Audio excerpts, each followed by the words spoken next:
Claudio Miotto, Veneto, vicepresidente della Confederata Nazionale. Presidente, ieri lei ha introdotto, diciamo così, la cena ai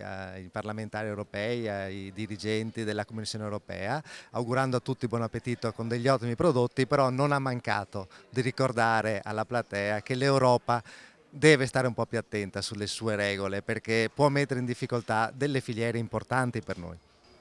Beh, era facile e doveroso ricordare che spesso delle direttive comunitarie rendono difficile quello che per secoli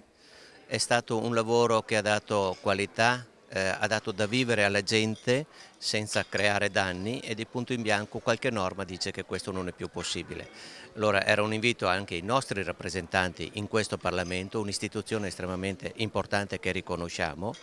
di essere più attenti e ricordarsi il territorio, e le grandi valori che del territorio italiano in genere, il Veneto in particolare, con quello che ha dimostrato, credo era doveroso, e speriamo che siano più sensibili in futuro.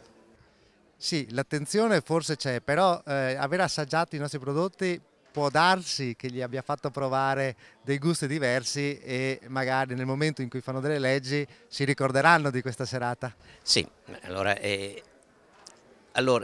abbiamo sempre affrontato i temi con le normative, con la burocrazia, con i ricorsi. Questo è un metodo diverso di fare lobby, buona, e questo è col doppio senso della cosa, far toccare con mano e far capire che effettivamente quando si fanno delle richieste non sono fuori luogo, e pertanto anche questo è un bel modo di fare rappresentanza delle nostre imprese, ricordandoci anche una cosa: c'è tutta la filiera, partendo dall'alimentazione a tutto quello che deriva da un territorio dove, da una cultura, da elementi poveri, la grande capacità degli artigiani, cioè della nostra gente, la cultura ha saputo trasformare per rendere questi piatti meravigliosi. C'è una cultura dietro, che è quella di un territorio.